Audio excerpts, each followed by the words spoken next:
Hai Zola, Hai. karena mungkin dia udah terlanjur ketahuan, baru dia mengakui hampir setiap dia melakukan bisnis trip itu dia datang ke klub, ketemu sama perempuan, ada beberapa perempuan yang dia bawa ke hotelnya atau udah janjian sama perempuan yang dia booking sebelum dia berangkat. So, dengan dia bilang kalau hubungan ini adalah salah, dia nggak merasa salah dengan hubungan yang ada sebelum-sebelumnya. Dia bilang karena hubungan komunikasi kita saat itu kurang baik lah, jadi dia lebih milih untuk banyak melakukan bisnis trip, di mana pada saat bisnis trip itu kan dia jadi kayak punya kesempatan untuk dalam tanda petik jajan gitu ya. Dengan alasan hubungan kita lagi nggak baik, and then jadinya excuse untuk ketemu dengan perempuan lain.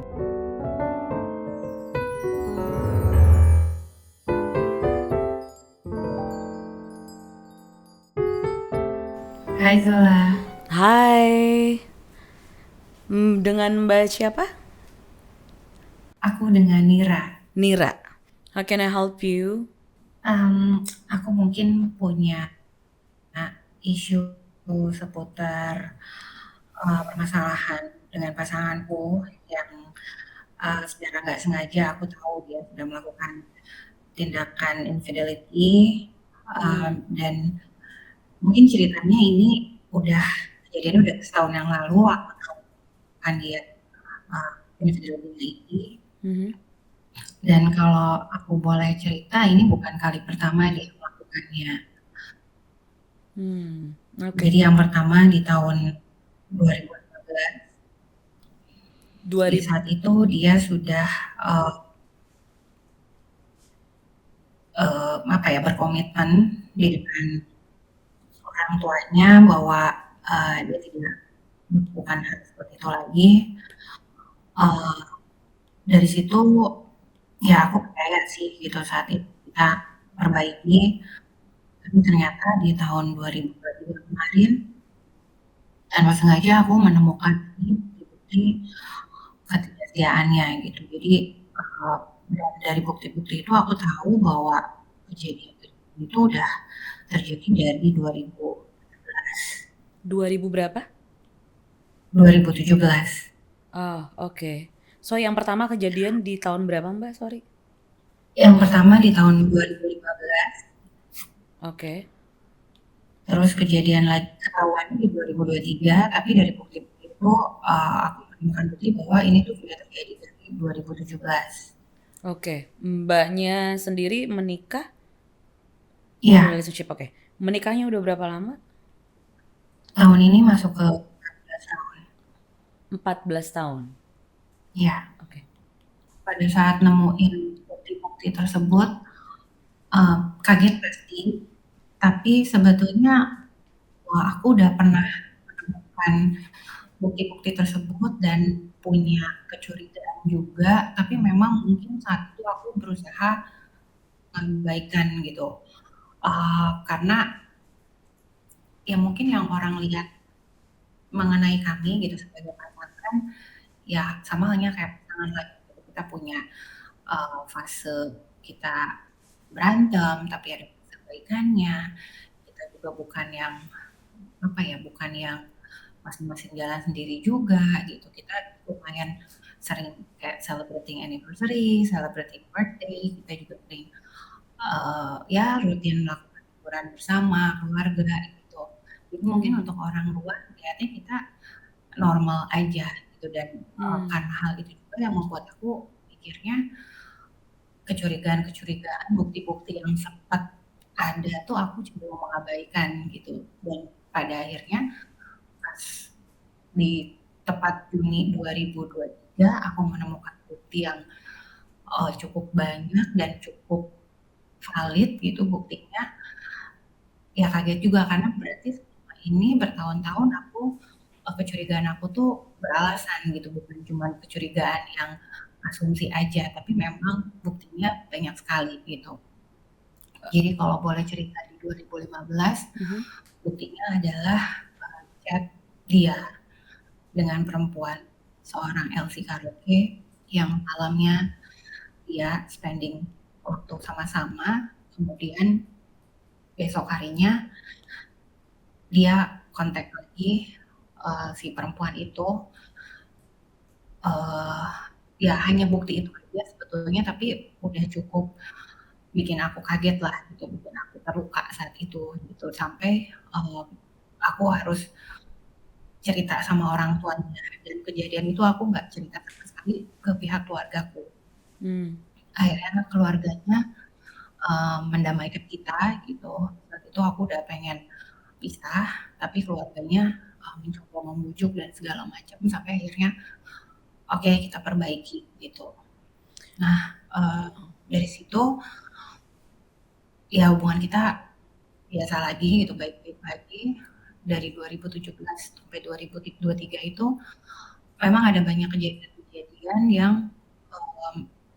membuat aku cukup curiga gitu sama dia. Tapi itu tadi karena aku abaikan, dan dia memang di periode tahun tersebut tuh cukup sering melakukan bisnis trip. Jadi bisa jadi dalam 1 bulan tuh dia 4 sampai 5 kali melakukan perjalanan dinas gitu.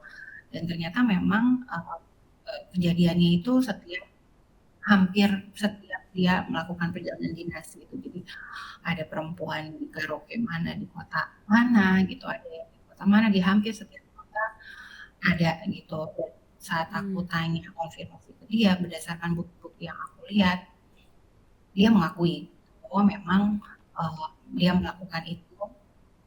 Dan saat aku tanya apakah dia lakukan dengan perempuan yang sama atau tidak, dia bilang ada perempuan yang sama dan ada perempuan juga yang beda gitu. Oke. Di satu sisi mungkin aku mencoba menghibur diri gitu ya. Hmm.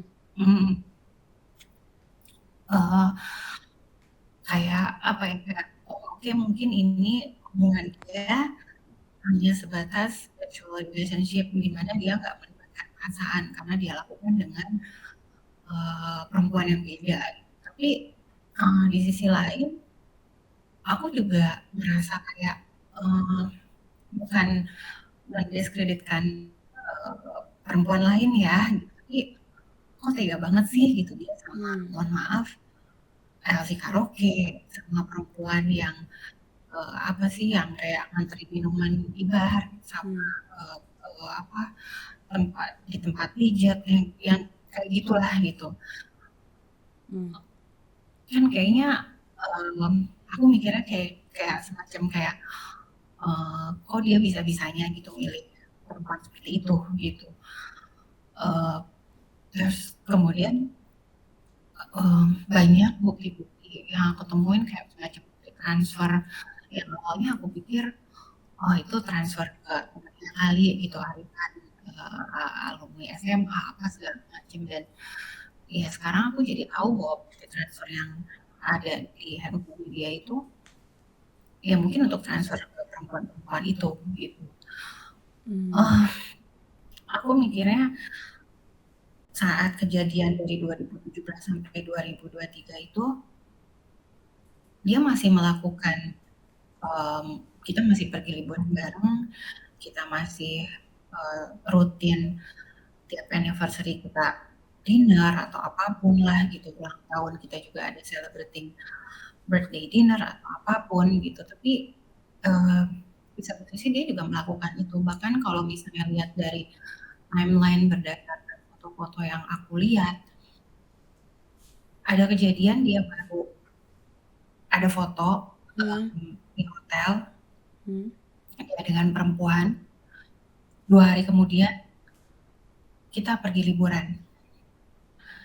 Kayak nggak make sense gitu. Kayak aku Hmm. jadi kayak ini kayak ada 2 orang yang berbeda. Gitu. Dia spending time sama other woman, tapi kemudian dia juga spending time sama kita as a family gitu. Hmm. Jadi yang bikin aku sekarang ngerasa ada di fase trust issue ini karena oke mungkin aku sekarang masih considering apakah ini akan lanjut atau enggak gitu. Aku jadi susah percaya karena ya selama setahun ini dia berubah dalam hal kedekatan dia dengan Tuhan, dengan ibadahnya dia lebih dekat dengan Tuhan gitu, rajin beribadah, lebih perhatian. Tapi sebetulnya kalau misalnya mau dilihat pun dulu dia juga melakukan hal yang sama gitu. Dia masih memberikan hadiah, ngajak jalan, liburan dan segala macam. Jadi aku mikir tuh kayak sekarang kayak, mmm, ini tuh beneran dia sudah berubah, sudah, mendapatkan hidayah atau apapun lah gitu ya, atau dia cuman kayak lebih jago nutupin apa yang dia lakuin aja gitu. Oke. Mmm, tadi Mbak sempat mention anniversary, terus kemudian you know, celebration dan segala macam, Ya, and then gift, oke.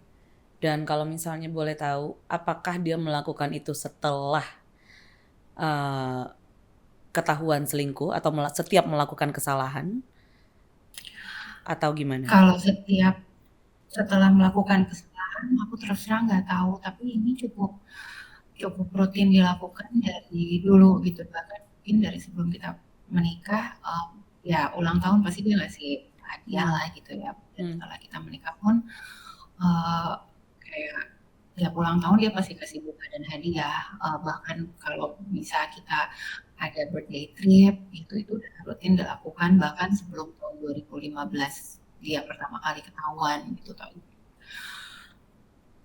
oke. Mbak awalnya bilang kalau pernah ketahuan sekali dan pernah sempat mau berpisah, bener? Iya, Dan iya. akhirnya yang bikin Mbak berubah pikiran apa?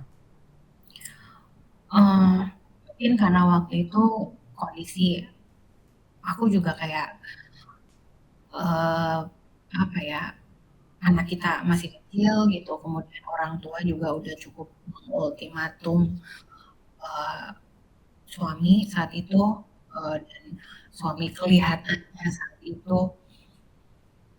cukup serius dengan komitmennya gitu.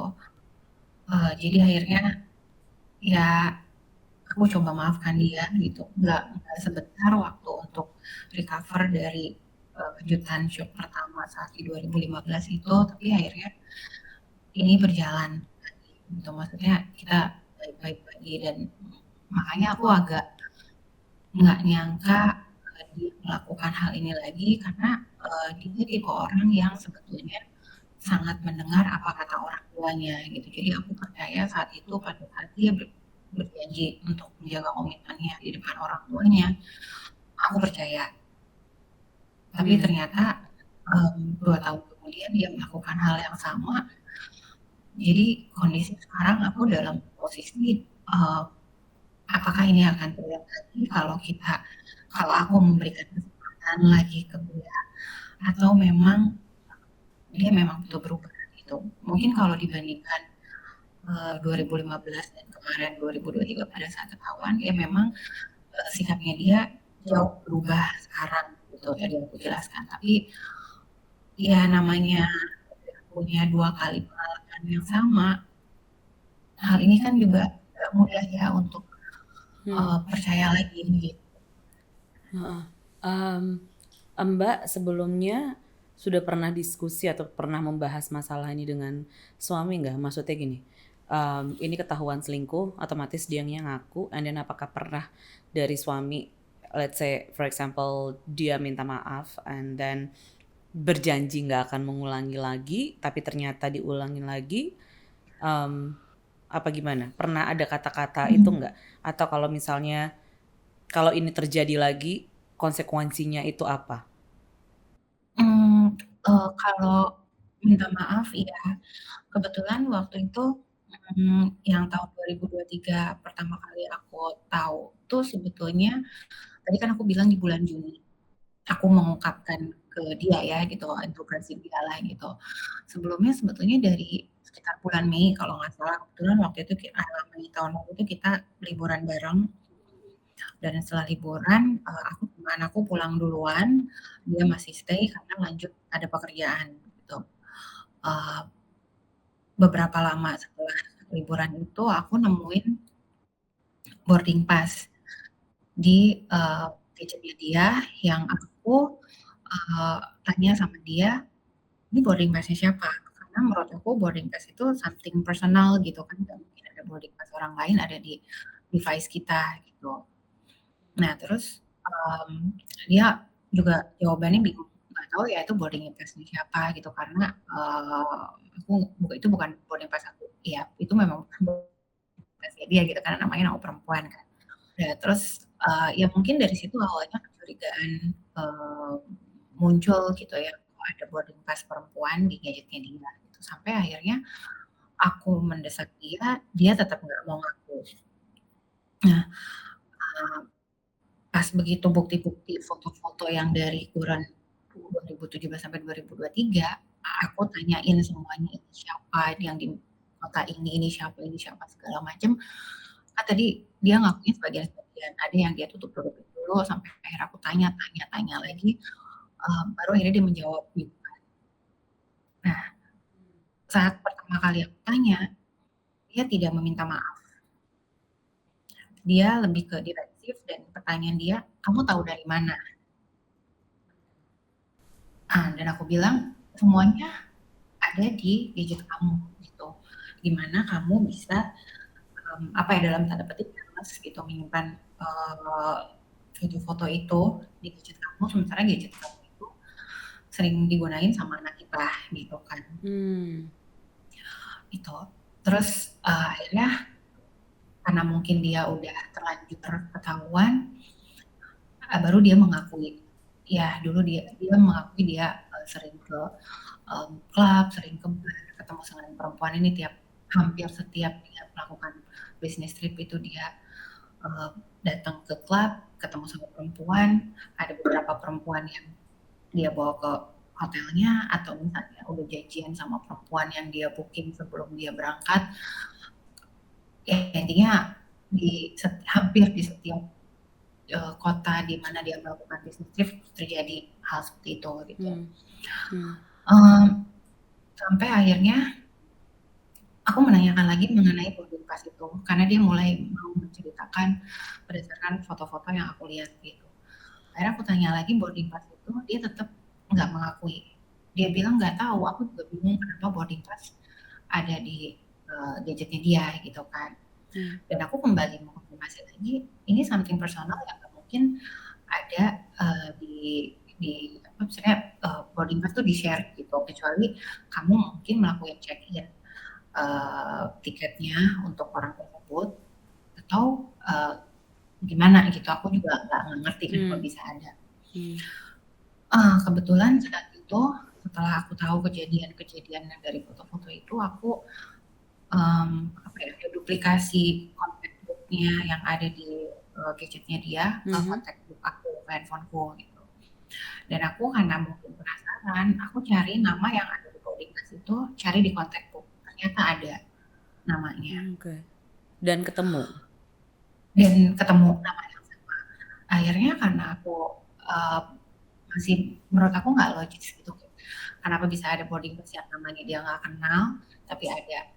Akhirnya aku ngancem dia, "Kalau misalnya kamu nggak kenal, kenapa di contact book kamu ada nama yang sama? Kalau gitu aku telepon ya perempuan ini untuk aku pastiin kenapa boarding pass atas nama dia ada di gadget kamu." Akhirnya dia mengakui. Jadi, tadi aku bilang bahwa dia setiap business trip ada, perempuan-perempuan yang dia temui di karaoke, di bar, dan di tempat pijat, yang aku pikir, ya mungkin ini hanya casual relationship sifatnya, tapi ternyata perempuan yang ada di boarding pass ini kelihatannya, hubungannya berbeda. Akhirnya dia cerita bahwa dia, ketemu dengan perempuan ini di Jakarta, di satu klub di Jakarta, kemudian kenalan, tukeran nomor handphone dan segala macam. Dari situ mereka, apa ya, cukup intens lah mungkin, karena, dia di Jakarta, perempuan ini nggak di Jakarta gitu. Jadi cukup intens berkomunikasi melalui chat gitu, sampai akhirnya pada saat yang, kita liburan as a family di tahun lalu dan aku sama anakku pulang duluan, dia extend karena masih ada pekerjaan, ternyata dia ketemuan dengan perempuan itu yang boarding pass-nya aku temuin gitu. Menurut pengakuan dia sih, dia nggak janjian sama perempuan itu, dia aja pada saat aku dan anakku pulang, dia ngelihat statusnya katanya si perempuan itu ada di sana juga, akhirnya ngajakin ketemuan. Tapi, buat aku pribadi, kalau misalnya memang tidak ada ketertarikan khusus atau apapun, dengan kondisi dia di sana juga bekerja, nggak akan maksain untuk janjian ketemu gitu kan. Berarti memang ada sesuatu dari mereka dan aku melihat karena pada saat aku nanya ini perempuan siapa yang di sini, ini perempuan siapa sih, dia bisa pada akhirnya dia bisa menceritakan menjelaskan ini ketemu di klub ini kemarin ketemunya di sini segala macam. Tapi untuk perempuan yang ada di Purnipas ini butuh waktu berbulan-bulan buat sampai akhirnya dia menceritakan bahkan aku harus sampai ngajak dia dulu gitu. Terus aku tanya sejauh apa hubungan kalian, dia bilang hanya 2 kali ketemu pada saat di Jakarta dan ke pertemuan kedua ya ketemu yang kedua terus habis itu nggak lama setelah itu hubungannya berakhir. Oh, mereka sempat Aku punya jadi hubungan? asumsi Hubungan aku dalam seperti itu. pacaran? Oke. Yes, ya, aku mikirnya mereka punya hubungan yang berbeda dengan perempuan-perempuan yang lainnya, karena pada saat aku tanya, "Apakah dengan perempuan ini, kamu punya hubungan?" Dia bilang dia nggak punya hubungan, dia cuman chat biasa aja segala macam. Tapi pada saat aku tanya sampai sekarang masih nggak, udah berakhir. Kenapa berakhir? Ya karena aku ngerasa hubungan ini salah. That's why aku mengambil kesimpulan hubungannya dengan perempuan ini berbeda dengan perempuan LC karaoke, panti pijat, dan lain-lainnya. Tapi, Aku, sorry kepotong. So, dengan dia bilang kalau hubungan ini adalah salah, dia nggak merasa salah dengan hubungan yang ada dengan sebelum-sebelumnya? pada akhirnya dia mengakui dia melakukan kesalahan karena memang ya dia bilang karena hubungan komunikasi kita saat itu kurang baik lah gitu ya. Jadi dia lebih milih untuk banyak melakukan bisnis trip di mana pada saat bisnis trip itu kan dia jadi kayak punya kesempatan untuk dalam tanda petik jajan gitu ya. Itu. So, jadinya dengan alasan, dengan excuse hubungan kita lagi nggak baik, and then jadinya excuse untuk ketemu dengan perempuan lain, maksudnya begitu? Itu salah satu excuse-nya dan kalau aku melihatnya dari segi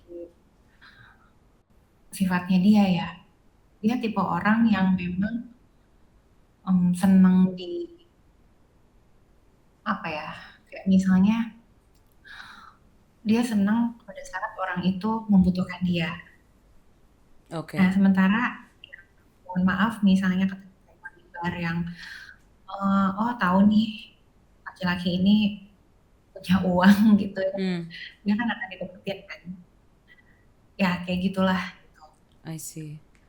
Tapi pada saat aku tanya, berarti kamu sering kasih uang sama cewek-cewek di bar, di karaoke dan segala macam. Dia jawab, iya. Aku tahu itu salah, tapi iya. Terus aku tanya, kalau sama perempuan yang berhubungan sekian bulan dengan kamu perempuan itu, apa kamu ngasih dia uang juga? Dia bilang enggak. Makanya aku melihatnya ini satu hal yang berbeda. Dimana yang tadi tuh kayak casual relationship yang oke, lu temenin gue di karaoke, gue kasih lu duit gitu. Sementara ini lebih ke emosional gitu. Oke. Apakah dengan yang memang hanya casual buat Mbak itu oke?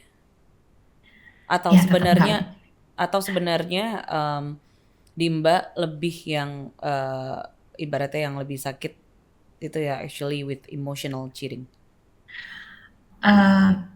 Actually dua-duanya nggak oke sih.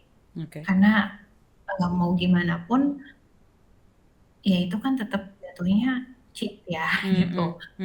In any Yeah. relationship mau kondisinya casual atau emosional, aku nggak bisa terima gitu. Yeah. Walaupun ya tadi aku bilang aku udah punya beberapa kecurigaan yang cenderung aku abaikan karena di saat yang sama ya tadi aku bilang berapa hari setelah dia melakukan perjalanan dinas ada bukti fotonya di kamar hotel, 2 hari kemudian kita pergi liburan. Jadi pada saat aku mau curiga lebih lagi kayak kayaknya enggak iya gitu karena Oke, dia masih banyak kita pergi dan segala macam gitu. oke. Terakhir ketahuan itu berarti kapan, di 2022? 2023. Sorry, 2023. Dan sampai Iya, sekarang itu gimana? eee, dari pas kejadian itu dia memang kalau bisa dibilang sama yang dibandingin 2025, eee, misalnya sikapnya dia berubah ya gitu, Mhm, dia memang kayak, bertobat lah gitu, dia lebih religius, lebih taat beribadah dibandingkan pada saat 2015 dia ketahuan gitu. Tapi, mhm, mmm, ya aku pribadi tuh kayak tadi aku bilang bahwa, itu tuh kan bisa aja gitu, negatif thinking aku bisa aja itu hanya bagian dari acting-nya dia gitu untuk menutupi,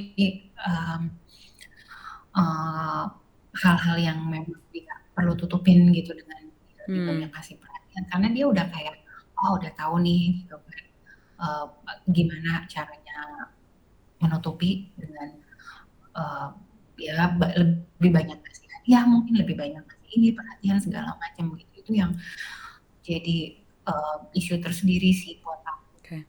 Now, talking about infidelity, infidelity in marriage or in relationship, it could be happen to anyone, Ya, regardless of the gender. Jadi kadang sebagian orang selalu bilang kalau misalnya dengan orang, kebanyakan perselingkuhan itu terjadi dengan laki-laki gitu. Di perempuan pun juga sebenarnya juga banyak terjadi perselingkuhan. Dan aku juga nggak tahu apakah di awal ada obrolan, ada omongan kalau misalnya disamakan dulu persepsinya selingkuh itu apa. Itu aku juga belum tahu apakah dulu pernah ada obrolan gitu nggak, atau ada obrolan kalau misalnya salah satu di antara kita selingkuh berarti kita pisah atau apa. Sebelumnya ada pernah obrolan seperti itu nggak, atau mungkin setelah ketahuan selingkuh and then ada obrolan seperti itu? Nggak ada. kalau untuk batasan-batasan mana suku mana enggak sih kita memang nggak pernah Oke. bahas gitu. Oke, oke, emang nggak pernah bahas ya. And I Hmm, think gini, soalnya learning to trust again after infidelity, it's a long process and ya. extremely challenging. It is possible, it is impossible. Cuman ya it takes both partners yang sebenarnya harus dua-duanya take effort untuk membuktiin lagi kalau this relationship atau this marriage is worth to fight for gitu. Hmm, Jadi memang nggak bisa hanya dari salah satu pihak gitu. Atau mungkin Mbak pernah express feeling Mbak nggak yang setelah ketahuan selingkuh, and then maybe you say something like I feel hurt by your action and I don't know whether I can trust you again apa enggak. Pernah ada obrolan seperti itu? Apakah pernah ya. keluar dari mulut Mbak kalau I don't know if I can trust you again? Nah, saat J- itu aku bilang, eee, aku nggak tahu apakah aku bisa percaya lagi sama kamu atau enggak. Karena mm, saat ini bahkan untuk memaafkan apa yang kamu lakuin, aku nggak bisa, belum bisa saat itu ya. okay. Mungkin beberapa saat setelah kejadian gitu. Mhm. Eee, aku tahu aku akan memaafkan kamu, mungkin butuh proses, tapi untuk mempercayai kamu lagi, itu satu hal yang berbeda gitu. Dan dia bilang apa? Ya dia bilang saat itu, ya aku harus kayak gimana biar kamu percaya lagi. Hmm. Dan aku juga terus terang, eee, apa ya, mungkin bingung gitu, gimana dia harus bersikap sama aku supaya aku bisa percaya lagi gitu. Karena itu bukan sesuatu hal yang bisa kita atur skenarionya harus begini loh supaya aku bisa percaya lagi gitu. Itu kan, yang tadi Zola bilang, ini, proses yang sangat panjang dan bukan, waktu yang sebentar juga gitu. Ya. Dan yang sekarang setelah setahun ini berjalan, ini juga ada hal-hal yang mungkin di saat-saat tertentu yang bikin, apa ya, kayak mungkin percentage progresnya kadang turun, kadang Hmm. balik lagi ke, mmm, nilai sekian gitu, tapi di satu saat waktu tertentu bisa turun lagi dan ini, masih terjadi setelah tahun ini kejadian gitu. Oke. Sebelumnya itu pernah kejadian juga ketahuan, and then dianya lagi ketahuan lagi kan, maksudnya mulai chat-chat lagi Iya kan dengan perempuan. iya, And ya sebenarnya untuk restoring trust itu is in action rather than beliefs, dan lebih ke dia punya actionnya, lebih ke what your partner does than what they say. Kadang kitanya kan nggak bisa cuman melihat hanya dari dia ngomongannya itu apa gitu, harus di follow by action mhm, juga kan. Dan kadang pun juga ngomong untuk obrolan, sekedar untuk obrolan, apalagi buat orang yang memang sudah beberapa kali diselingkuhin ya istilahnya gitu, mhm, itu akan lebih susah sebenarnya. Tapi possible, it is possible. Tapi you have to tell to your partner, to your husband, kalau memang mau ini diselesaikan, diperbaiki gitu ya, di fix lagi, itu beneran dua-duanya harus committed in a healing process dua-duanya. Dan maunya itu sebenarnya apa? What kind of marriage do you want? Mungkin sebelum ini mungkin Mbak bisa tanya ke diri Mbak dulu gitu ya. Aku tuh selalu suggest ke my client atau people yang memang mereka mau melakukan sesuatu action. Aku tuh biasa suka nanya, ask yourself, what kind of relationship do you want? What kind of marriage do you want? So far itu gimana? Yang udah dilewatin itu seperti apa? Apakah, let's say, kita nggak bisa guarantee ke depannya apakah akan ada cheating lagi atau enggak, we don't know.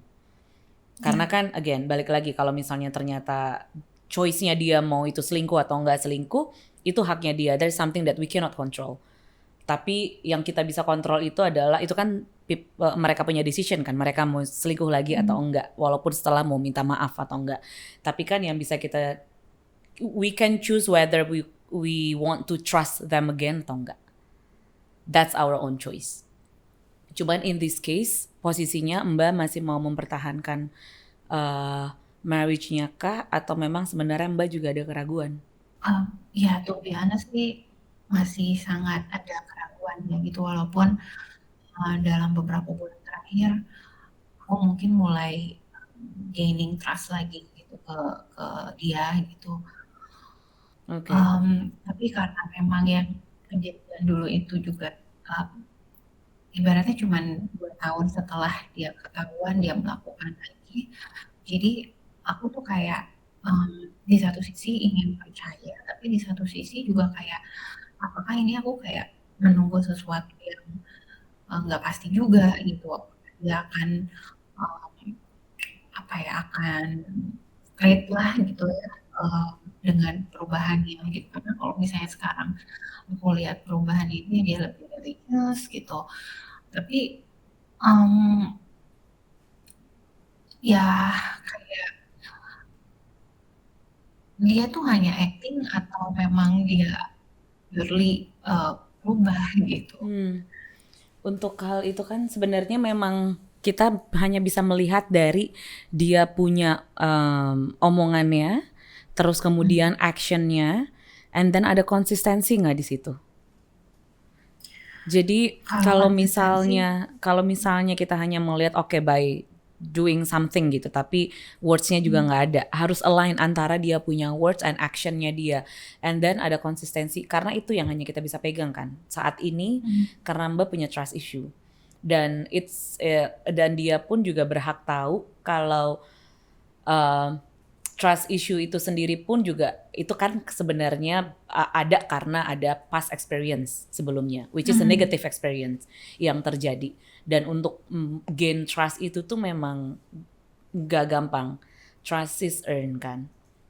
Dan mungkin bisa diobrolin dengan pasangannya kalau memang misalnya ternyata dua-duanya niat untuk balikan lagi gitu ya, untuk fight for this relationship.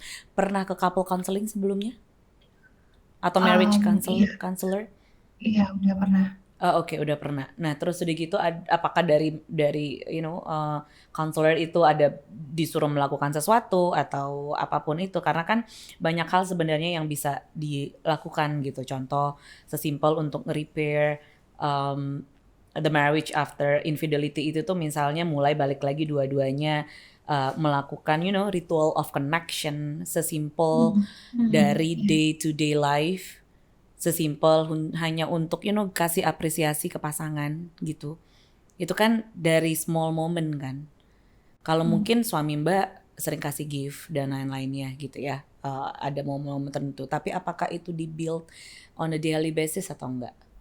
Ritual of Ya. connection-nya gimana? In terms of sexualnya pun juga. Itunya pun juga harus ada sebenarnya. Kadang ada beberapa orang yang memang mereka ketika tahu pasangannya selingkuh, um, untuk sexual activity itu mereka sendiri udah nggak mau. They don't feel the closeness anymore gitu. Nah ini kan segala sesuatu yang memang harus diperbaiki gimana caranya move forward kan. Dan isunya Mbak dan dia pun juga harus tahu kalau um, gain trust itu it takes time and take a lot of effort. And you have to be ready one day you get triggered and he should be okay with that. Dan harus mengerti juga kenapa ke-triggernya. Jadi kadang gini, ada beberapa juga yang mereka ketika kadang kan ada momen yang dimana Mbak mungkin ke-trigger atau kalau enggak ketika Mhm. trigger aku tuh keinget yang kemarin kamu teleponan lagi atau apapun itu. Mhm. And then tiba-tiba ketika suaminya Mbak bilang, ya terus gimana kan itu udah kejadian, ada blocking Yes. di situ. Instead of berusaha untuk nanya, oke, aku berusaha untuk mengerti sebenarnya kamu tuh sakitnya di mana. Itu ada open communication ya, ada conversation. Tapi ketika langsung defensif, it's blocking. Instead of invite the connection, malah ngeblok jadinya gitu. Yang udah biasanya kejadiannya begitu atau dia berusaha untuk open dan berusaha untuk mengerti setiap Mbak ke-trigger atau Mbak berusaha untuk share atau lebih banyak defensifnya dan blocking.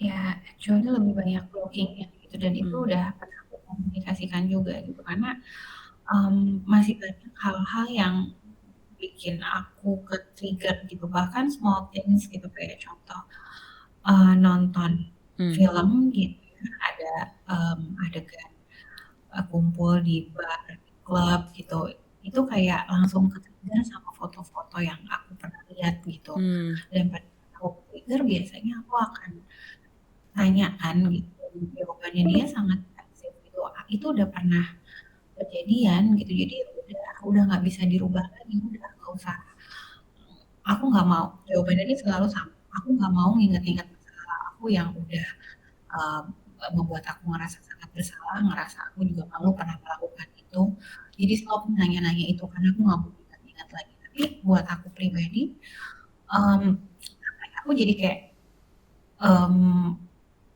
pertanyaanku tuh nggak tervalidasi gitu, Hmm. karena dia Hmm. selalu menutup, selalu malah kayak gaslighting gitu setiap Ya. aku menanyakan hal tersebut gitu. Ya. Padahal sebetulnya aku di sini kayak semacam ingin mematahkan stigma bahwa oke mungkin yang berselingkuh bisa kembali ke jalan yang benar gitu ya. Hmm. Hmm. Tapi dengan, apa ya, pertanyaan, pikiran, segala macam yang aku rasain itu tidak bisa dijawab atau diakomodir sama dia karena dia selalu gaslighting, Hmm. jadi itu akan terus jadi, kayak bayang-bayang terus gitu, kepikir terus akunya, karena aku ngerasa aku belum cukup terfulfill gitu. Ya. Iya jadinya nggak ada komunikasi kan. Instead of Iya. berduanya attune, tapi malah jadinya you against each other. Jadinya nggak ada Mhm. komunikasi di situ gitu loh. Dan mungkin Mbak juga bisa share your feelings, let's say entah itu Mbak ke-trigger nextnya atau mungkin ada kejadian apa, and then Mbak berusaha untuk share your feeling by using I statement gitu, I feel triggered gitu ya. Kadang kan namanya kita trigger kita ada kitanya realize atau enggak gitu. Kadang ada momennya kita realize atau kadang enggak gitu. Cuman ketika Mbaknya ternyata ke-trigger, ada momen yang keingat, coba di-share ke pasangannya dan ketika pasangannya atau suami Mbaknya pun juga berasa kayak ngeblocking, and then share how did that make you feel ketika dia ngeblocking. Feel frustrated atau feel nggak divalidasi, nggak ada acknowledgement atau apa. Jadinya pun juga tahu gitu kalau misalnya memang sebenarnya struggle-nya itu bukan karena hanya you're cheating, but also it's hard for me to communicate with you. Karena nggak kebuka kan jalannya jadinya. Hmm.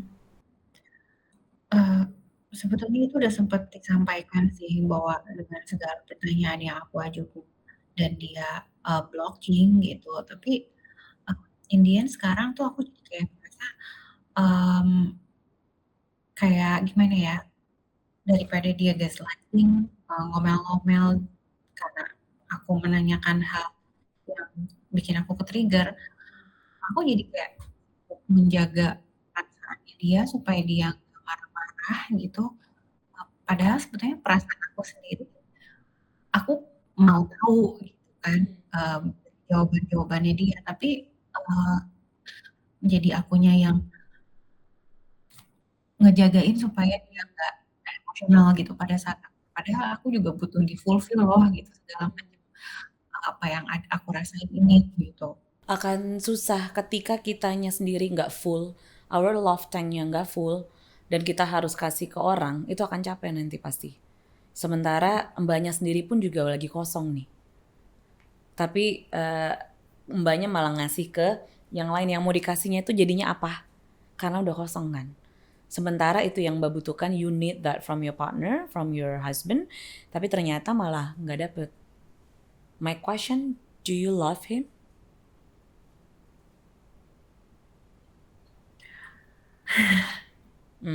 Then you know the answer. Ya, Yeah. And are you happy in this marriage? And then you know the answer.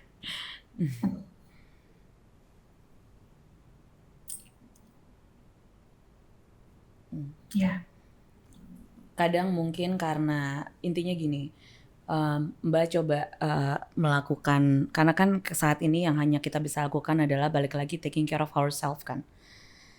Orang lain kita nggak bisa kontrol. Dia mau akan selingkuh lagi atau nggak selingkuh lagi kita nggak bisa kontrol. But our decision, what we can control is actually our action kan. Apakah kita mau trust lagi, apakah kita masih mau di marriage yang seperti ini, atau enggak.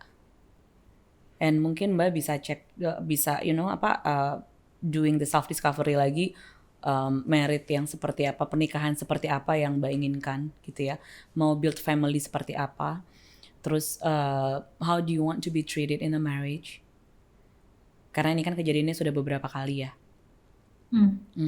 Kalau memang misalnya mau balik lagi, berarti harus ada konsekuensinya, di mana yang lalu udah lewat nggak akan kejadian lagi. Kalau kejadian lagi gimana misalnya ya, harus ada obrolan itu. Kalau misalnya tidak ada obrolan, kalau kita mau nge-repair sesuatu, tapi yang di-repair itu nggak diselesaikan, percuma. The problem is still there.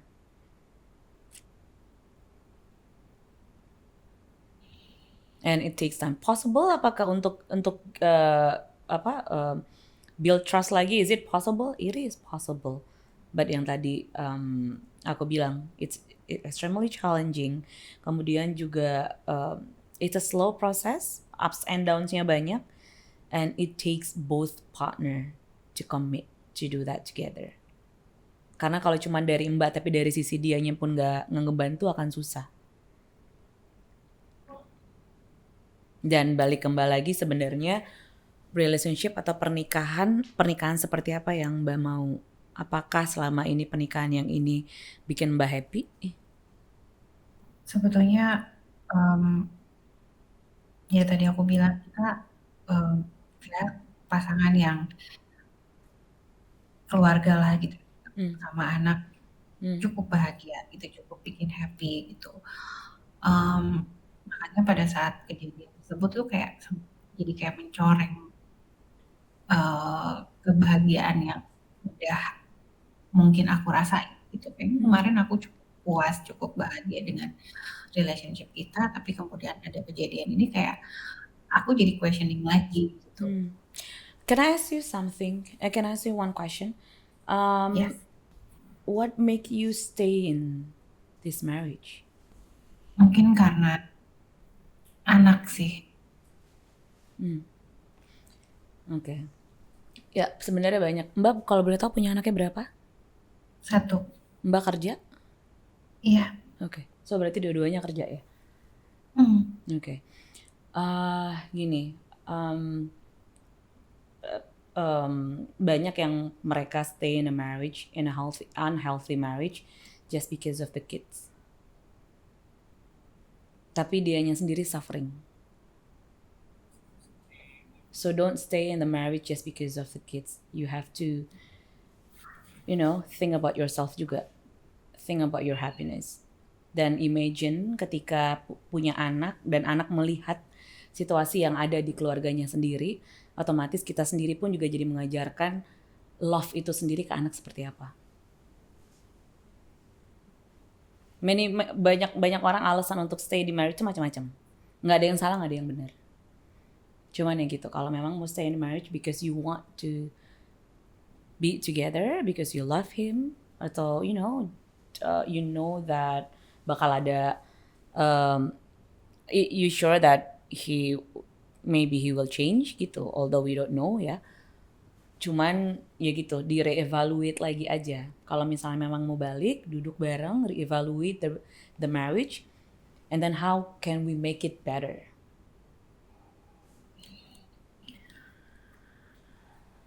Paling gitu. It takes time ya Mbak untuk healing. And healing it takes both way. Harus ada dua-duanya pun juga untuk commit. Untuk healing in the marriage. Tapi kalau misalnya fight-nya cuma satu orang akan susah nanti. Karena kan again, as a couple we are a team kan. And then as a team there is a problem which is infidelity. It's not about you against each other, it's about we against the problem. The problem is the cheating kan, the infidelity. Gimana caranya kita bisa face it together. Gitu.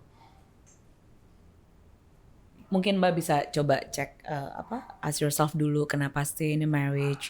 Terus udah gitu lebih banyak positifnya kah di marriage-nya lately atau lebih banyaknya negatifnya, lebih banyak baiknya kah atau lebih banyak badnya kah? Itu biasanya ketika kita list down itu kelihatan sih. Dan kalau bisa satu lagi juga, yes, your partner is cheating and definitely pasti akan banyak hal-hal yang dimana kita akan jadinya over control dalam arti kata, if your partner cheating, it doesn't mean that your partner has no right privacy anymore. Your partner still have a right to have a privacy. Jangan sampai karena memang ada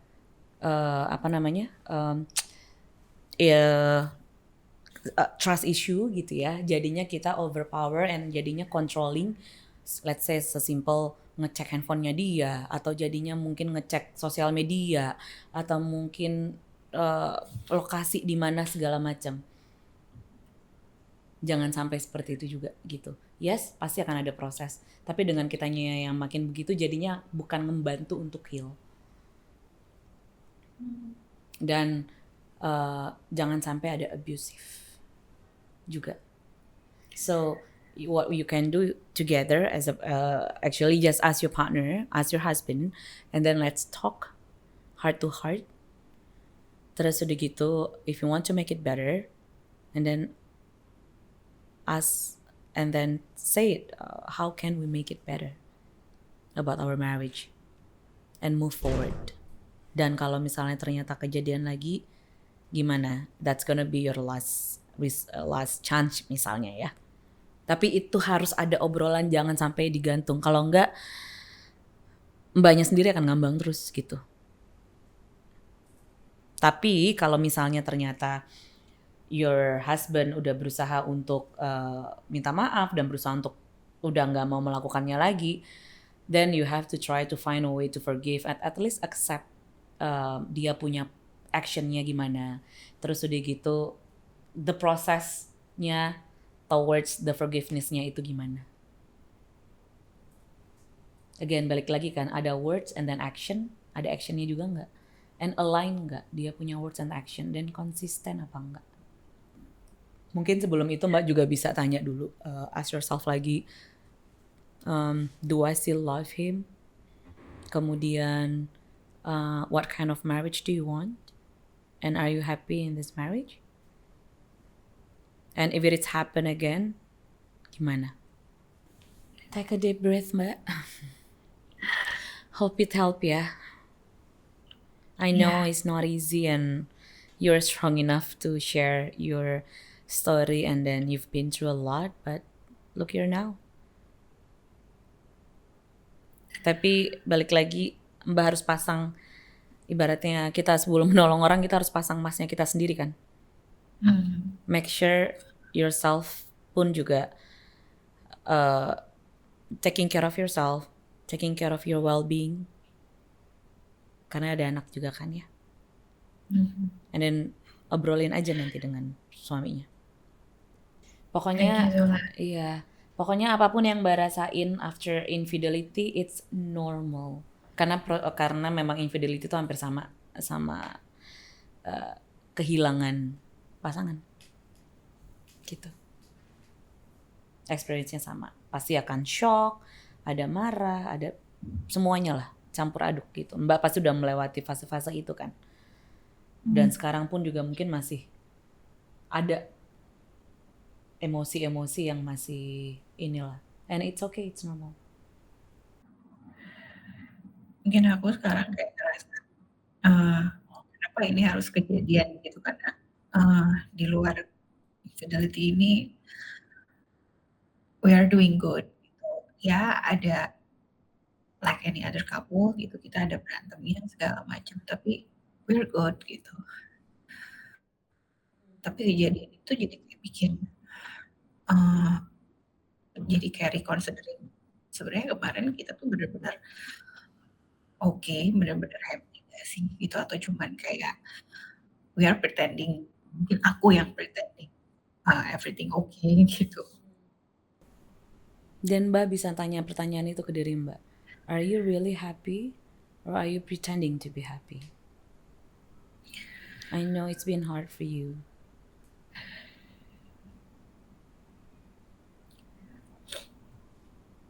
And it's not easy, for sure. So, yeah. Let it out aja if you wanna cry. Setelah kejadian itu apakah sama suami sering ngobrol heart to heart? Atau lebih banyak, mbaknya lebih banyak, ya udahlah gitu. Mungkin karena kita sempat ketemu sama konselor juga ya, jadi memang kayak tadi Zola bilang bahwa ini harus kayak connecting, kita berusaha melakukan itu gitu, bahkan mungkin hal yang dulu belum pernah kita lakukan kita coba lakukan sekarang untuk ya mungkin belum ke bagian gaining trust-nya lagi, tapi kita berusaha di connecting dulu antara kita berduanya gitu. Iya, reconnecting itu penting banget. Kita berdua juga jadi nggak semudah itu juga untuk menemukan waktu atau meluangkan waktu untuk hal seperti itu gitu. Tapi kita berusaha gitu. Sorry, setelah kejadian itu apakah Mbak berdua pernah pergi, holiday, just the two of you? Iya. Oke. Terus yang dirasain ketika liburan itu gimana? Sebetulnya yang pada saat kita melakukan konseling dan disarankan untuk pergi berdua gitu rutin, hal yang diajakin pertama sama dia adalah ayo kita liburan keluar kota gitu ya. Berarti kan kalau keluar kota kita akan bermalam di hotel. Dan berdua kan nggak ada anak? Iya, berdua. Dan itu aku kayak aku harus kayak melawan ketakutan aku sendiri gitu, karena aku banyak melihat bukti-bukti yang aku temuin tadi, foto-foto di hotel, aku jadi kayak mungkin trauma kali ya melihat hotel. Foto hotel tuh jadi bikin aku trauma, bikin aku overthinking. Kalau dulu dia di hotel ngapain? Jadi itu juga nggak bikin aku nyaman terus terang gitu. Jadi kayak mungkin malam-malam dia udah tidur, aku masih belum bisa tidur karena aku yang kayak kepikiran angle-nya dia foto sama perempuan itu segala macam gitu, apa yang dia lakuin itu kepikiran gitu. Jadi aku sangat gak nyaman malahan gitu. Sampai akhirnya mungkin sekarang belakangan aku udah bisa lebih nyaman, tapi tetap ada perasaan deg-degan gitu pada saat kita staycation gitu waktu itu diajak. Oke gitu, tapi ya sekarang mungkin udah nggak sebegitunya gitu, tapi aku masih punya perasaan deg-degan aja gitu. Yeah, it's a normal kok. It's a normal feeling, and that's okay. Just try to sit with your feeling. Dan kalau memang ternyata mbaknya nggak ready untuk itu, kasih tahu ke suaminya aja gitu. Kalau misalnya kenapa aku nggak mau ke hotel, karena ketika ke hotel keinget yang itu lagi misalnya gitu. Dan ketika mbak cerita tapi ternyata dianya nggak acknowledge atau dia nggak validate your feelings, jadinya ngeblocking, dan itu yang udah kejadian kan. Berarti kan di sini nggak hanya isu itu, ada communication issue, ada needs juga yang nggak terpenuhi jadinya. It's a layer, ada layer, semua layer. Jadi nggak hanya pernah nanya nggak waktu itu sebelumnya kenapa selingkuh, atau pernah nanya nggak what happened with our marriage? Ya, aku lupa jawabannya terus terang, tapi kayak semacam jawabannya itu lebih ke kayak aku kayak semacam nggak berfungsi gitu, maksudnya karena mungkin dulu setelah menikah terus kita punya anak, fokus aku tuh saat itu lebih banyak ke anak. Kemudian kalau anaknya mulai besar gitu, aku fokus dengan karirku juga, dan kemudian juga dengan karirnya, waktu kita tuh jadi memang sedikit gitu, dan memang kita tidak memaksakan untuk meluangkan waktu berdua gitu. Jadi kayak connection kita tuh justru dia dengan teman-temannya mungkin gitu, aku juga dengan teman-temanku gitu. Jadi kita kayak ada gap antara kita berdua gitu, yang akhirnya kalau ngobrol pun jadi nggak nyambung gitu, dan dia ngerasa karena hal tersebut dia lebih nyaman ngobrol dengan orang lain. Dia nyaman dengan perempuan-perempuan yang dia bisa cerita, dan kalau cerita sama mereka dia merasa ditanggapi, sementara kalau cerita sama aku nggak menanggapi, aku nggak memberikan feedback yang dia butuhkan gitu. Okay. Ask yourself dulu aja, is this the relationship or the marriage that you want? Are you happy with this marriage? And do you still love him? And why do you stay in a marriage? Itu aja dulu. Let it out aja mbak. Maksudnya take your time to heal. Take your time to, if you want to cry, just cry. And just allow your emotion gitu.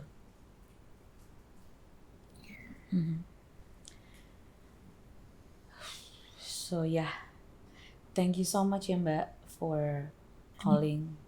I know it's not easy for you to share, and I really appreciate it. Thank you so much, and hope it helps. Yeah, thank you. So I'm Zola Yohana, certified matchmaker and relationship coach. See you in the next episode. Bye.